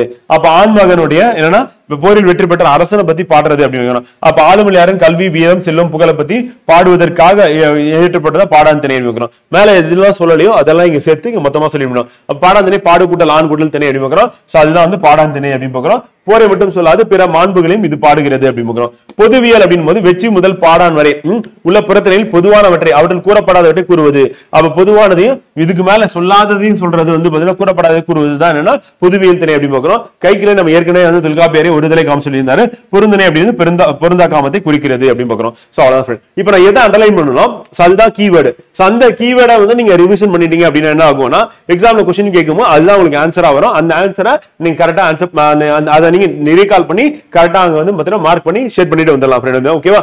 சோ அப்ப வெச்சி அப்படின்னும் போது கீவேர்டு ஆணிரை கவர்தல் அப்படின்னு பாக்குறோம். சிவந்த நேரமுடைய வெச்சி பூ இட்லி பூ வந்து கரந்தை அப்படின்றது ஆணிரைகளை மீட்டல் அப்படின்னு பாக்குறோம். இது கொத்து கொத்தாக பூக்கக்கூடிய சிறிய செடி நறுமணம் மிக்கது பல நிறங்கள்ல இருக்கு அப்படின்னு பாக்குறோம். கொட்டை கரந்தை நல்கிவிடு. வஞ்சி அப்படின்னும் போது வந்து மண்ணை கவர்தல் அப்படின்னு பாக்குறோம். வஞ்சி பூடை சூடி போருக்கு செல்வது வஞ்சி. மெல்லிய பூவின் இதழ்கள் வெள்ளிய பஞ்சு போன்றிருக்கும். காஞ்சி அப்படின்றது என்னது எதிர்த்து போரிடல் வந்து நீல நிற மலர்கள் வந்து இருக்கும். நொச்சி அப்படின்றது கோட்டை காத்தல் வேண்டி உள்ளிருந்து போரிட்டா அது வந்து நொச்சி வந்து இதுவும் நீல நிற பூ மருது நிலத்துக்குரியது. வந்து உளிஞ்சை அப்படின்றது கோட்டையை சுற்றி வளைத்து போரிட்டா அது வந்து உளிஞ்சை அப்படின்னு மஞ்சள் நிறத்துல இருக்கும். முடக்கத்தான் என்று அழைக்கப்படுகிறது. தும்பை அப்படின்றது வந்து போர்க்களத்தில் ஒருவரோடு எதிர்த்து போரிடுறது. நீ பிரியணும் நான் பிரியணும்னு சொல்லிட்டு முடிவு பண்றது வந்து. வாகை அப்படின்றது வெற்றி பெற்ற போரில் வெற்றி பெற்ற மன்னன் சூடுவது வாகை அப்படின்னு பாக்குறோம். மங்கிய வெண்ணிறம் நறுமணம் உடையது. பாடான் அப்படின்றது பாடுவதற்குரிய ஆளுமையான் கல்வி வீரம் செல்வம் புகழ் அப்படின்னு பத்தி பாடுறது. இது பாடுகூட்டல் ஆண்கூட்டல் திணை பாடான் திணை போரை மட்டும் சொல்லாது பிற மாண்புகளை சொல்லும். பொதுவியல் அப்படின்றது பொதுவானவற்றையும் மேல சொல்லப்படாதவற்றையும் சொல்றது பொதுவியல். கைக்கிளை ஒருதலை காமம் அந்த பெருந்திணை வந்து பொருந்தா காமம் அப்படின்னு பாக்குறோம். ஓகேங்களா? சோ அகப்பொருள் புறப்பொருள் சொல்லி பொருள் இலக்கணம் நம்ம முடிச்சாச்சு. வந்து இப்ப நம்ம திருப்பி எங்க போனோம் அப்படின்னா வந்து நம்ம சொல்லி இலக்கணத்துல பகுபதம் பகாபதம் அப்படின்னு சொல்லி பார்க்கணும் சொல்லியிருந்தேன். சோ அதை வந்து நம்ம அடுத்து வந்து பார்க்க போறோம் வந்து. ஓகேங்களா?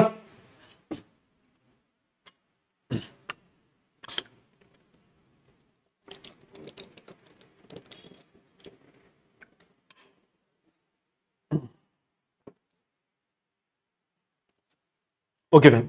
தமிழில் வந்து தமிழ் மொழியில் சொல்லுக்கு வழங்கும் பெயர்கள் ஒன்று பதம் அப்படின்னு சொல்லி பாக்குறோம். அப்ப சொல்லுக்கு நம்ம என்ன சொல்லுவோம் அப்படின்னா பதம். கிளவினாலும் சொல்லுதான், மொழியினாலும் சொல்லுதான். அப்ப சொல் அப்படின்னும் போது வந்து பாத்தீங்கன்னா அதுக்கு ஒரு பெயர்கள் ஒன்று பதம் அப்படின்னு பாக்கணும். ஏற்கனவே வகையில் அமைந்த சொற்கள் நான்கு பெயர் சொல்லும் வினை சொல்லும் பிரித்து பொருள் தரும் நிலையில் இருந்தமையால் இவற்றை பகுபதங்கள் சொல்றோம். அப்ப பகுபதங்கள் பெரும்பாலும் எதுவா இருக்கும் அப்படின்னா பெயர் சொல் வினைச்சொல். பெயர்ச்சொல் வினைச்சொல்ல பிரிக்க முடியுமா? பிரிக்க முடியும். அதுதான் நம்ம பார்க்க போறோம். பிரித்தெழுதுக்க சேர்த்தெழுதுக்க நமக்கு எக்ஸாம்ல இருக்கு. அது சிலபஸ்ல ஃபர்ஸ்ட் இருக்கு. சோ அதோட பேசிக்கா தான் நம்ம இப்போ கிராமர் பார்த்துட்டு இருக்கோம். சோ அப்ப பெயர்ச்சொல்லும் வினைச்சொல்லும் அப்படின்னு பாக்குறோம். அது வந்து பகுபதங்கள் அப்படின்னு. இடைச்சொற்கள் உரிச்சொற்கள் அது வந்து பிரிக்க முடியாது. நம்ம ஏற்கனவே வந்து 4 வகை சொற்கள் அப்படின்னு பார்க்கும்போது பெயர்ச்சொல் வினைச்சொல் இடைச்சொல் உரிச்சொல் பார்த்தோம். நேற்று கிளாஸ்ல பார்த்தோம். சோ அதுல நம்ம பார்த்தா அந்த உரிச்சொல் அப்படின்னு பார்க்கும்போது சால தப நனி குரு உரு கூர் களி அப்படின்னு சொல்லி பார்த்தோம்ல. சோ அது வந்து பிரிக்க முடியாதுன்னு பார்க்கிறோம். அதே மாதிரி இடைச்சொற்கள்லாம் அப்படின்னு பார்த்தோம் வந்து பாத்தீங்கன்னா சப் ஆன் அப்படி சொல்லி பார்த்தோம். இதெல்லாம் பிரிக்க முடியாதுன்னு பார்க்கிறோம். அப்ப பகாபதத்துக்கு எடுத்துக்காட்டுன்னு கேட்டாங்கன்னா இடைச்சொற்கள் உரிச்சொற்கள். பிரிக்கக்கூடியது பகுபதங்கள் அப்படின்னு கேட்டாங்கன்னா பெயர் சொல்லும் வினைச்சொல்லும் பார்க்கிறோம். இவற்றில் பெயர் பகுபத சொற்கள் காட்டிலும் வினை பகுபத சொற்களே வழக்கத்தில் மிகுதியாக இருக்கு. அப்ப எது மிகுதியாக இருக்கு அப்படின்னா பெயரா வினையான்னு கேட்டா வினை பகுபத சொற்கள். இப்ப பாத்தீங்கன்னா படித்தான் என்னும் சொல்லை வந்து பாத்தீங்கன்னா எப்படி நம்ம பிரிக்கலாம்னா படி கூட்டல் இத்து கூட்டல் ஆண் அப்படின்னு பாக்குறோம். படித்தான் அப்படின்னு சொல்லும் போது நம்ம எப்படி பிரிக்கணும்? படிக்கூட்டல் இத்து கூட்டல் ஆண் என பிரிக்கலாம் அப்படின்னு. இவ்வாறு சிறு சிறு உறுப்புகளாக பிரிக்கும் வகையில் அமையும் சொற்களை பகுபதங்கள் என்பார் அப்படின்னு. பிரிக்கப்படும் உறுப்புகளை பகுபத உறுப்புகள் என குறிப்பிடுவார். இதெல்லாம் ஜெனரலா இருக்கு. பகுபத உறுப்புகளுக்கு 6 வகைப்படம் அப்படிங்கிறோம். அப்ப என்னென்ன இருக்கு அப்படின்னு பாத்தீங்கன்னா வந்து பகுதி விகுதி இடைநிலை சந்தி சாரியை விகாரம் அப்படின்னு 6 வகையா வந்து பிரிக்கிறோம் பகுபதம் வந்து. அப்ப பெயர் பகுபதம் அப்படின்னு பார்க்கும்போது வந்து பாத்தீங்கன்னா பகுபதம் அமையும் பெயர் சொற்கள் பெயர் பகுபதம் அப்படின்னு நம்ம பாக்குறோம். பெயர் சொற்கள் என்னென்ன அப்படின்னு நம்ம பார்த்தோம். அது 6 வகைப்படம் பார்த்தோம். சோ பொருள் இடம் காலம் சினை பண்பு தொழில் என 6 வகையாக பெயர் சொல்லி நம்ம பிரிச்சிருந்தோம். இப்ப பொருள் அப்படின்னு பார்க்கும்போது பொன்னன் பொன் குட்டல் அன் வந்து ஊரன் ஊர் வரைந்தான் வரை, நடிகன் நடி வந்து பாத்தீங்கன்னா இப்ப வந்து பாத்தீங்கன்னா இதுல நம்ம சொல்லும் போது பொன்னன் அப்படின்னும் போது வந்து பாத்தீங்கன்னா நம்ம என்ன பிரிக்கிறோம் அப்படின்னா பொன் கூட்டல் அன் அப்படின்னு பிரிக்கிறோம். சோ அப்ப வந்து பெயர் பகுபதமா இருக்கு அப்படின்னு சோ அப்ப பெயர் சொல்ல வரக்கூடிய விகுதி அப்படின்னு பார்க்கும்போது இறுதிநிலை சாரி ஃபன் இது என்ன ஸ்ட்ரெயிட்டா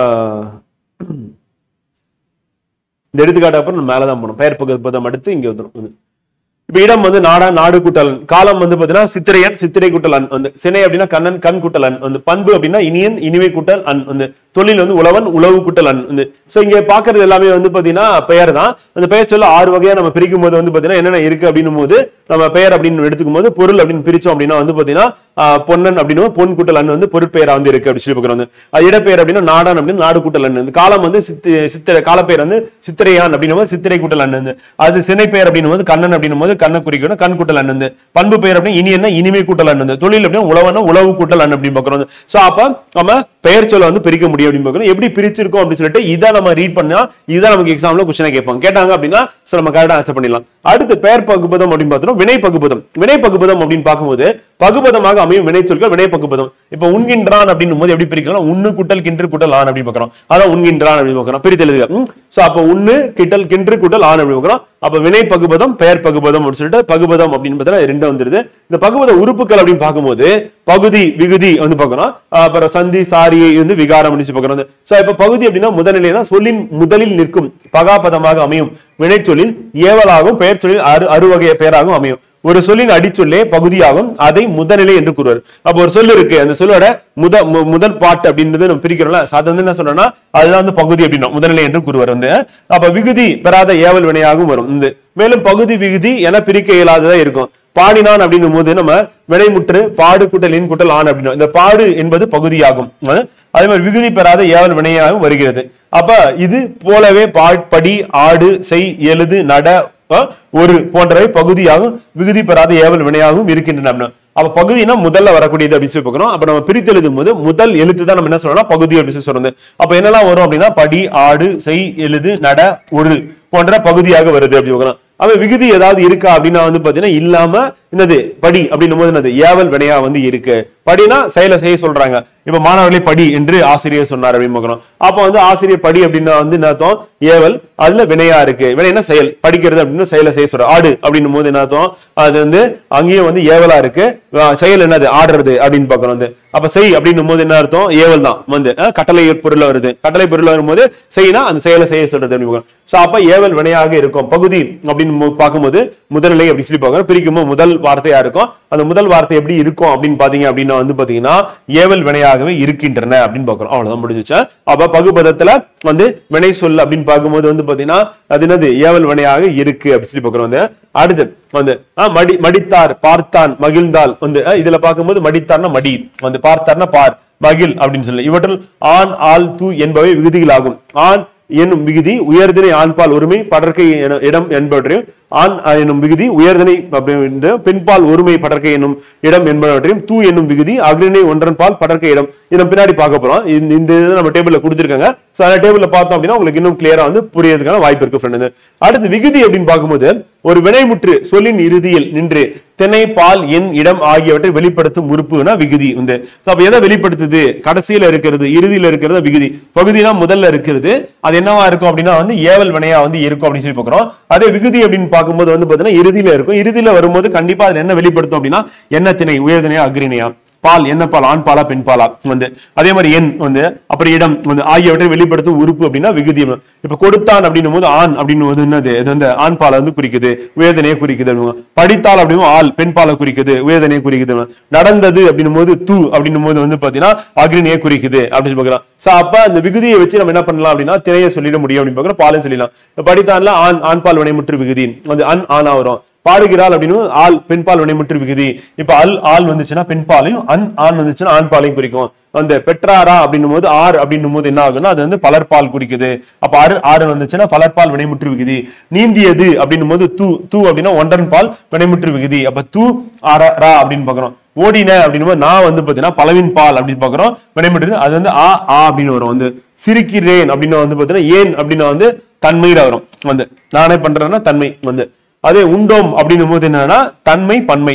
இப்ப நான் மட்டும் பண்ணனா ஒருமையில வந்துடும்.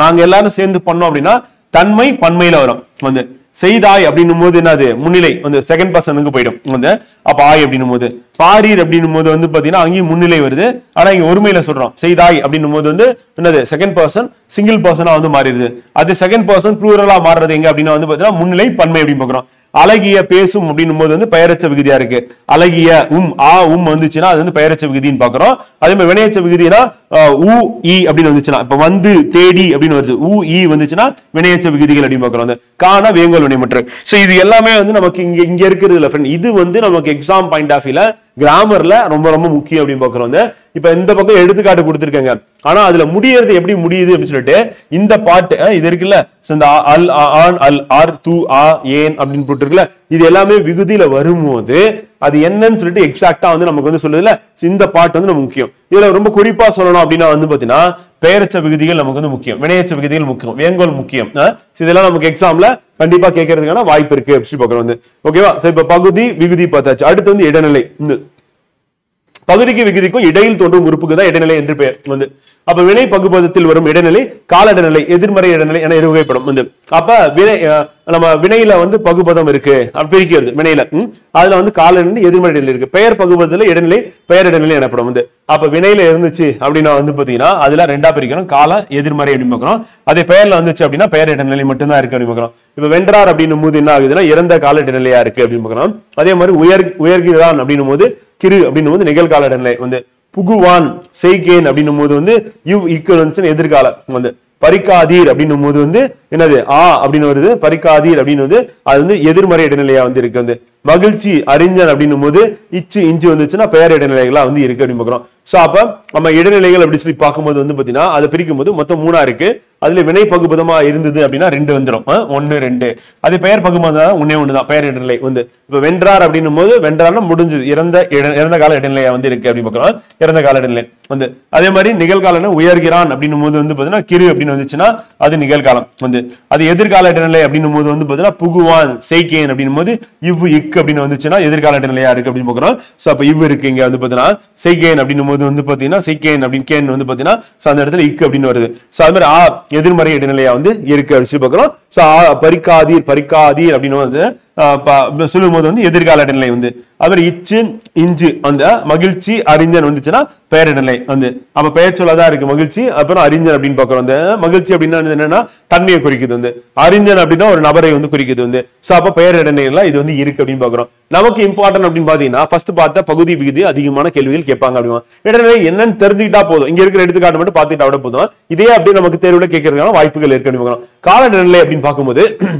ஒரு வினை பகுபதத்தில் பகுதிக்கும் விகுதிக்கும் இடையில் நின்று காலம் காட்டும் இடைநிலை அப்படின்னு பார்க்கணும் அந்த கால இடைநிலை அப்படின்னு பார்க்கணும் இப்ப செய்தான் செய்கிறான் செய்வான் வந்து அப்படி பார்க்கும்போது என்ன வரும் வந்து இறந்த காலம் அப்படின்னு பாக்குறோம் செய்தான் அப்படின்னு போது வந்து இத்து வந்துச்சுன்னா செய்கிறான் கிரு அப்படின்னு வந்துச்சுன்னா வந்து என்ன நிகழ்காலம் அப்படின்னு பாக்குறோம் வந்து செய்வான் யூ அப்படின்னு வந்துச்சுன்னா அது வந்து எதிர்காலம் அப்படின்னு பாக்குறோம் வந்து சோ அப்ப இதுல வந்து இத்து கிரு யூ அப்படின்றது காலநிலை வந்து இப்ப பாத்தீங்கன்னா இறந்த காலத்துக்கு வந்து பாத்தீங்கன்னா என்ன வருது அப்படின்னா இத்து வந்திருக்கு அதே மாதிரி நிகழ்காலத்துக்கு என்ன வந்திருக்கு அப்படின்னா கிரு வந்திருக்கு அது எதிர்காலத்துக்கு அப்படின்னு பாத்தீங்கன்னா இவ் வந்திருக்கு வந்து சாதா வந்து செய்வான் அப்படின்னு பார்த்தோம் வந்து அதே எதிர்மறை இடைநிலையா வந்து இருக்கணும்னா அல் இல் அப்படின்னு வந்திருக்கு அப்ப இந்த ரூலை நம்ம ஞாபகம் வச்சுக்கிட்டோம் அப்படின்னா வந்து இடைநிலை அப்படின்னும் போது இறந்த காலம் நிகழ்காலம் எதிர்காலம் எதிர்மறை அப்படின்னு சொல்லிட்டு நம்ம இதை வந்து கரெக்டா போட்டலாம் அப்படின்னு பாக்குறோம் கால இடைநிலை வந்து எதிர்மறை இடைநிலை அப்படின்னு பார்க்கும்போது வந்து பாத்தீங்கன்னா வந்து என்னது ஓடாது அப்படின்னா எதிர்மறை இடைநிலையா வந்து இருக்கு அப்படின்னு பாக்குறோம் இப்ப அந்த அப்படின்றது வந்து பாத்தீங்கன்னா இங்க இருக்குல்ல ஓடாது அப்படின்னு பாக்குறோம் வந்து அப்ப எதிர்மறை இடைநிலை அப்படின்னு பாக்குறோம் வந்து அடுத்து காணலன் அப்படின்னு வந்து பாத்தீங்கன்னா அல் இருக்கு இங்க காணலன் வந்து காணலன் எழுதியன் அப்படின்னு வந்து பாத்தீங்கன்னா எழுதியல் அப்படின்னு வந்து எழுது கூட்டல் இல் கூட்டல் எழுதியன் அப்படின்னு வருது அப்ப அந்த இல் அப்படின்றது வந்து பாத்தீங்கன்னா நமக்கு என்ன ஆகுது அப்படின்னா வந்து எதிர்கால எதிர்மறை இடைநிலையா வந்து இருக்கு அப்படின்னு சொல்லி பாக்குறோம் அல் இல் அப்படின்னு வந்துச்சு அப்படின்னா சோ அது வந்து நம்ம என்ன சொல்லலாம் வந்து எதிர்மறை இடைநிலைகளா வந்து இங்கே பார்த்துட்டோம் அதேதான் இங்க திருப்பி விளக்கமா கொடுத்துருக்கோம் பேரிடைநிலை அப்படின்னு பார்க்கும்போது நமக்கு என்ன வரும் அப்படின்னா வந்து பேரிடைநிலையா இச்சு இஞ்சு இன்னு இத்து இவ்வு ஆகிய மெய்கள் பெயரிடைநிலை ஆகும் இதை நம்ம ஞாபகம் வச்சுக்கிட்டோம் அப்படின்னா வந்து பாத்தீங்கன்னா இது வந்து எந்த இடைநிலை அப்படின்னு நம்ம போட்டுடலாம். அப்ப பெயர் இடைநிலையா இல்லையா அப்படின்னு தமிழச்சி அப்படின்னு இச்சு வந்திருக்கு. அது ஓட்டுநர் அப்படின்னும் போது வந்து பாத்தீங்கன்னா இன்னும் வந்திருக்கு. பிரிச்சோம்னா மூவர் அப்படின்னும் போது இவ் வந்திருக்கு. அப்படி சொல்லிட்டு நம்ம என்ன பண்ணலாம் வந்து இளைஞர் அப்படின்னும் போது வந்து பாத்தீங்கன்னா இஞ்சு வந்திருக்கு. ஒருத்தி அப்படின்னா வந்து பாத்தீங்கன்னா இத்து வந்திருக்கு. சோ இப்ப இந்த இடத்துல நம்ம சொல்லும் போது வந்து நமக்கு இப்ப இது வந்து பெயர் சொல் நமக்கு தெரியும். தமிழச்சி, ஓட்டுநர், மூவர், இளைஞர், ஒருத்தி அப்படின்னும் போது இது பெயர் இடைநிலையா இல்லையா அப்படின்னும் போது இச்சு இஞ்சு இன்னு இத்து இவ்வு இருந்ததுன்னா அது வந்து பெயர் இடைநிலை. சோ ஃபர்ஸ்ட் படிக்கும் போது இதெல்லாம் டஃபா இருக்கிற மாதிரி தான் நமக்கு தெரியும். ஆனா நம்ம திருப்பி ரிவிஷன் பண்ணும்போது என்ன ஆகும் அப்படின்னா இதுல ஈஸியா நம்ம நினைவில் வச்சுக்கலாம். இதை வச்சு நம்ம என்ன பண்ணிடலாம், கொஸ்டின் கேட்கும் போது நம்ம சுலபமா ஆன்சர் பண்ணிட்டு போயிடலாம் அப்படின்னு பாக்குறோம். சோ அப்ப பகுதி, விகுதி, அடுத்து இடைநிலை பார்த்தாச்சு. அடுத்து நான்காவதா இருக்கிறது வந்து சந்தி அப்படின்னு பாக்குறோம். இப்ப சந்தி அப்படி நம்ம எடுத்துட்டோம் அப்படின்னா ஃப்ரெண்ட் வந்து பகுதியும் பிற உறுப்புகளையும் இணைக்கும். பெரும்பாலும் பகுதிக்கும் இடைநிலைக்கும் இடையில வரும். அப்ப எங்க வரும் அப்படின்னா வந்து பாத்தீங்கன்னா பகுதிக்கும் இடைநிலைக்கும் நடுவுல வந்துச்சு அப்படின்னா வந்து பாத்தீங்கன்னா அது வந்து சந்தி வந்து. அப்ப பகுதி விகுதி கிடையாது. பகுதி விகுதிக்கு ரெண்டுத்துக்கு நடுவுல இருக்கிறது இடைநிலை. இப்ப பகுதிக்கும் இடைநிலைக்கும் இடையில வரணும். அப்ப பகுதிக்கும் இடைநிலைக்கும் பெரும்பாலும் வந்து இடையில வரும். சந்தி என்பதற்கு புணர்ச்சி என்று பெயர் வந்து. அப்ப புணர்ச்சி எதை சொல்றோம், சந்தியை தான் சொல்றோம். இப்ப பகுதி விகுதி இடைநிலை ஆகிய பகுதிகளுக்குள் புணரும் போது இடையில் தோன்றும் உறுப்பு வந்து. அப்ப சந்தி பகுதிக்கும் இடைநிலைக்கும் இடையில் வருவது பெருவழக்காகும் வந்து. புணர்ச்சியின் போது ஏற்படும் விகாரங்களை தோன்றல், திரிதல், கெடுதல் அப்படின்னு ஏற்கனவே வந்து பார்த்திருந்தோம். ஒரு எழுத்து தோன்றுவதை சந்தி என்றும் மற்ற திரிதலையும் கெடுதலையும் விகாரம் என்றும் சொல்லுவாரு. அப்ப தோன்றுச்சு அப்படின்னா வந்து பாத்தீங்கன்னா அது வந்து சந்தின்னு சொல்றோம். அதே திரிதலையும் கெடுதலையும் நம்ம என்ன சொல்றோம், விகாரம் அப்படின்னு சொல்றோம். பெரும்பாலும் இத்து, இப்பு, இக்கு எனும் 3 எழுத்துக்கள் ஒன்று சந்தியாக வரும். அப்ப பெரும்பாலும் எந்த எழுத்துக்கள் வரும்னா இத்து, இப்பு, இக்கு அப்படின்ற 3 எழுத்துக்கள் தான் வந்து சந்தியாக வருது அப்படின்னு பாக்குறோம். உடம்புடு மெய்கள் இவ் அந்த சந்தியாக வருவது உண்டு வந்து. அது மாதிரி அசைத்தான், அசை கூட்டல் இத்து கூட்டல் இத்து கூட்டல் ஆண் வந்து இங்க பாத்தீங்கன்னா. அதே மாதிரி படிக்கிறார் அப்படின்னா படி கூட்டல் இக்கு கூட்டல் கிரு கூட்டல் ஆர் அப்படின்னு பாக்குறோம் வந்து. அது மாதிரி காப்பார் அப்படின்னா வந்து பாத்தீங்கன்னா கா கூட்டல் இப்பு கூட்டல் ஆர் வந்து. வணங்கி அப்படின்னா வந்து வணங்கு கூட்டல் இன் கூட்டல் ஈ கூட்டல் ஆ அப்படின்னு பாக்குறோம் வந்து. சோ அப்ப இங்க இருக்கக்கூடியதுல வந்து பாத்தீங்கன்னா நமக்கு வந்து இத்து, இக்கு, இப்பு, அதே மாதிரி ஈ அப்படி சொல்லி பாக்குறோம். இது எல்லாமே வந்து என்ன வருது அப்படின்னா வந்து பாத்தீங்கன்னா நமக்கு சந்தியா வருது. அப்ப உருத்தும் அப்படின்னும் போது வந்து அதுலயும் இத்து வந்து சந்தி வந்து. பொருந்திய அப்படின்னும் போது வந்து பாத்தீங்கன்னா பொருந்திய அப்படின்னா இந்து வரும். உடம்போடு மெய் சந்தி அப்படின்னா இவ் அப்படின்னு சொல்லி வருது அப்படின்னு பாக்குறோம். சில பொருந்திய அப்படின்னும் போது அப்படின்னு வருது.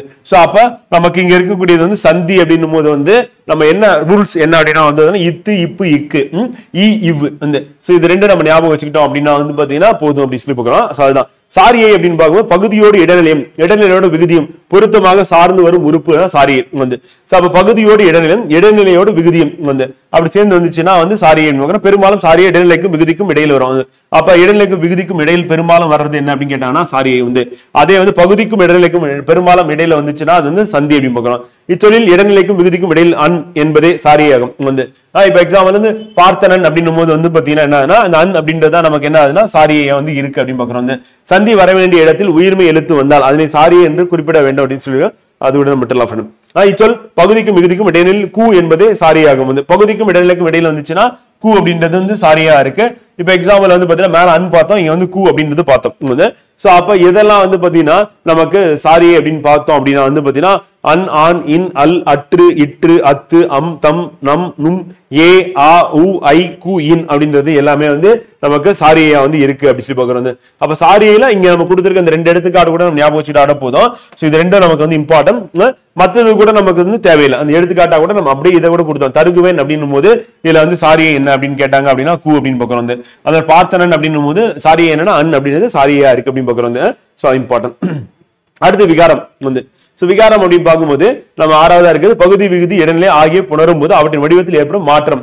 அப்ப தோன்றுச்சு அப்படின்னா வந்து பாத்தீங்கன்னா சாரி அப்படின்னு பார்த்தோம். அதே வந்து மாற்றம் ஏற்பட்டுச்சு அப்படின்னா வந்து பாத்தீங்கன்னா அது வந்து விகாரம் அப்படின்னு பார்க்கிறோம். அப்ப ஒரு எழுத்து மற்றொரு எழுத்தாக தெரிந்தும் கெட்டும் நெடில் குறிலாக மாற்று பெறும்.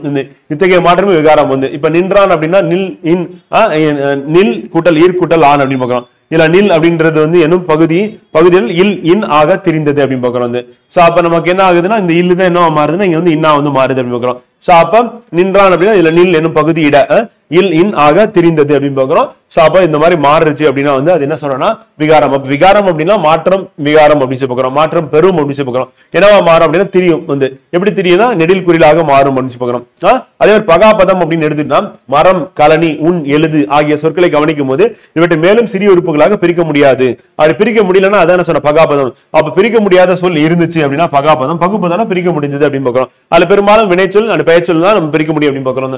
இவை அடிச்சொல் அல்லது வேர்ச்சொல் வேர்ச்சொல்லாகவே இருக்கும். அடிச்சொல் வேர்ச்சொல்லாக இருக்கக்கூடியது இது பகுபதமா பகாபதமா கேட்டா பகாபதம். வந்து பெயர் வினை இடை உரி ஆகிய 4 வகை சொற்களும் பகாபதங்கள் உண்டு அப்படின்னு பார்க்கிறோம். இப்ப பெயர் பகாபதம் அப்படின்னு எடுத்துக்கிட்டோம்னா பிரிக்க முடியாது. நிலம், நீர், நெருப்பு, காற்று வந்து வினை பகாபதம் நட, வா, படி, வால் வந்து அது வேர்ச்சொல் மாதிரி இருக்கு. அதே மாதிரி இடை பகாபதம்னா மண், கொல், தில், போல் வந்து அது உரி பகாபதம்னா உரு, தவ, நனி, களி அப்படின்னு பார்க்கிறோம். சோ இதை நமக்கு கேட்டுருவாங்க. இது இம்பார்ட்டன்ட். பகாபத சொற்கள் எது அப்படின்னு சொல்லி கேட்டாங்க அப்படின்னா இது பிரிச்சுட்டோம் அப்படின்னா வந்து பகுபதம். பகுபதத்துல பிரிக்கக்கூடியது அப்படின்னு பார்க்கும்போது வந்து 2 தான், பெயர் வினை அப்படின்னு சொல்லி பார்க்கணும். பெயர் பகாபதம், வினை பகாபதம் பகாபதத்திலும் இருக்கு. அதுக்கான எடுத்துக்காட்டு அப்படின்னு இதுதான் அப்படின்னு பார்க்கணும். சோ நம்ம நேற்றைய வகுப்புல இரட்டை கிளை அடுக்குத்தொடர் பார்த்ததுனால இன்றைய வகுப்பு நம்ம என்ன பண்ணோம்னா இதோட தமிழ் கிளாஸ் வந்து பாத்தீங்கன்னா இந்த பகுபதம் பகாபதம் நிறைவு செஞ்சுட்டோம்.